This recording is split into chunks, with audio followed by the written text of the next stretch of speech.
Cuma nanti mungkin dipilah-pilah mana ini yang bagus, mana yang jeleknya, tergantung kan nantinya. Itu saya sudah jaga itu amal untuk kamu itu. Ya, summa wafikum iyaha. Faman wajada khairan falyahmadillaha wa man wajada ghaira dzalik fala ya'lumanna ila nafsahu. Saya sudah sempurnakan apa yang kamu perbuat, saya sudah simpan rapih. Nanti saya kasih kepada kamu sesempurna mungkin. Ya kan? Amal jelek, amal bagus ya nanti dikasih. Sampean, karena sampean yang lakonin. Habis itu, paman wajada khairan, maka siapapun orangnya yang dia yaitu wajada menemukan khairan, dia punya amal bagus, falyahmadillah, maka segera dia berihtimad, alhamdulillah. Kalau jelek artinya selain daripada itu, janganlah kamu yalumanna illa nafsahu, nyesel kamu terkecuali menyesali diri kamu sendiri, ya kan? Aduhung sagede gunung, ngajerit maratan langit. Nanti ketika kita di akhirat, ya Allah, ya, bergontai-gontai dia di akhirat, di alam mahsyar, ratusan kilometer, ratus dan ribuan tahun bergontai-gontai nyari syafaat antara nabi satu dengan nabi yang lain. Kalau seumpamanya satu nabi kepada nabi yang lain untuk sampai minta syafaat, itu jaraknya bisa ditempuh 300 tahun cahaya. Itu berarti sampean berjalan 1 tahun itu 9.541.000.000 tahun, itu baru hitungan manusia. Hakikatnya ya Allah alam lamanya kayak apa? Dikali 300 tahun, 1 tahun itu kan 365 hari. Ya kan, dikali 300 dikali 9.541.000.000 tahun. Ya Allah, ya. Matahari di atas kepala hanya cuma 1 jengkal. Sebagian ulama, itu mah 1 jengkal mah kejauhan, cuma sewadah tinta segini nih. Nggak ada wadah tinta tuh tingginya segini tuh, nggak ada mas. Wadah tinta orang salafus soleh kalau nulis tingginya cuma segini nih di sini. Kalau orang pasaran, orang-orang salafi pegang dia punya tinta di sini, taruh sini, baru dia begitu. Nggak ada tintanya sampai di sini, begitu. Di sini tinta tuh, ada tinta tuh. Setinggi-tingginya juga segini paling. Cuma setengah jengkal. Awan datang memayungi kepala kita, tiba-tiba angin lembut meniup, tidak ada kesempatan untuk kita bernaung. Gak ada yang pakai gamis. Ya Allah, sama rata. Kepala ya segitu tingginya, kaki ya segitu tingginya. Mungkin di sini ada yang pendek, nanti mah di sana sama kita. Bergontai-gontai mencari syafaatul kubro, syafaatul uzma, ya kan? Anak kecil lari-larian bawa gayung, aina abi, aina abi. Sampai meninggalnya sebelum nikah, abi yang mana? Gak punya anak, makanya cepet nikah. Kau udah lulus, jangan mikirin deh macem-macem. Kalau mau cepat nikah ya nikah, kalau enggak kerja aja, enggak usah mikirin pacaran. Motivasi bahwa kita tuh enggak tahu kalau umur kita itu sampai kapan.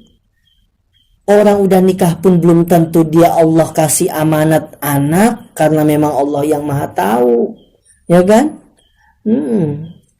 Belum tentu yang badannya gede anaknya cepat, belum tentu yang anaknya kecil dia susah punya anak. Siapa tahu itu yang paling cepat, yang paling gesit. Anaknya 7.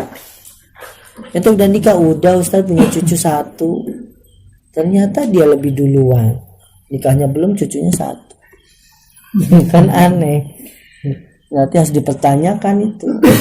Hati-hati ya. Kalau santri antara itu akad sama anaknya, umur anak aja dihitung. Lu anaknya ente udah 1 tahun, pernikahan ente baru 8 bulan. Gimana itu? Jangan-jangan begitu. Enggak Ustaz, ini anak orang saya angkat begitu. Suudzon muncul. Saya kan dulu jadi fotografer, ya kan? Ente nggak tahu kan? Taunya saya itu tukang ngaji doang. Saya dulu fotografer Mas 2 tahun di pengantin, sunatan, dangdut. Tahu? Itu dangdut juga ada fotografernya. Tapi saya lebih ke pengantin sama hajat-hajat nyunatin atau walimah begitu. Ada satu pengantin, satu desa. Saya moto, Mas, motonya jangan terlalu banyak gaya ya Mas, kasihan isi saya, perutnya udah gede gitu. Saya lihat memang udah gede pengantin, sampai perutnya tuh kelihatan gitu, kebayanya juga. Saya langsung, kan orang tuh ya namanya juga, apa yang dia lihat itu yang dia ucapkan kan. Ih cantik begitu, ih jelek gitu. Coba, mau nggak sama ini? Ih Ustaz jelek banget gitu. Nanti aja lah Ustaz. Dia nggak tahu dalamnya. Begitupun ya saya, ya kan? Ini pengantin udah hamil. Untung saya tuh nggak ngucap di mulut. Kok ini begitu? Terus itu sambil moto tuh ya. Ini kok perutnya udah gede gitu ya. Lama-lama ibu ini emang saya supaya jangan kesinggung. Ini emang lagi sakit Pak. Enggak Ustaz, itu lagi Mas lagi hamil gitu. Oh gitu. Berarti akadnya udah emang adat di sini. Resepsian itu disatukan sama 7 bulan. Oh ternyata baru kebuka, ya Allah. Kalau nggak tabayun sampai pulang mungkin suudzon terus, dosa lah kita ya Allah. Makanya perlu tabayun itu.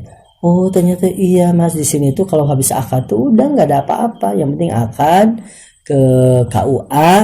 Nanti kalau dia Allah kasih rizki amanat anak, nah sambil 7 bulanan katanya supaya jangan banyak acara, sekalian ngerujak, sekalian walimah, ya sekalian ya capenek gitu. Itu daerah Cirebon, tapi di daerah Kanci. Daerah Kanci itu yang mau arah ke Losari, pertigaan Losari dan Ciledug. Nah itu begitu tuh.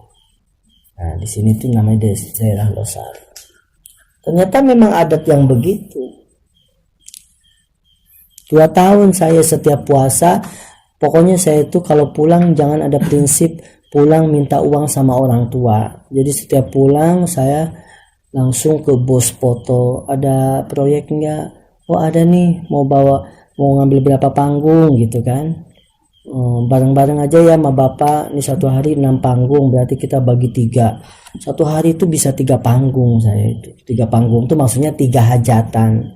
Jadi kalau ini di sini, jadi kita tuh karena fotografer harus tanya satu persatu, akadnya jam berapa, dia salinnya berapa kali salin, baju pengantinnya, besan datang jam berapa, terus selamatnya jam berapa. Nanti kita yang ini juga begitu, tuh sama. Nanti ketika ini pengantin udah foto-foto salin, sedang salin kan pengantin cewek tuh suka lama banget, ya. Karena dia harus dandan lagi, kita lari ke hajat yang satunya. Nanti ini pun sama, nanti ini akad jam berapa gitu. Ya resikonya begitu, ada yang ketinggalan, ada yang enggak. Sementara kan kameranya kamera manual, bukan kamera digital kayak gini. Harus gonta-ganti kaset, gonta-ganti rolan begitu ya. Nah itu.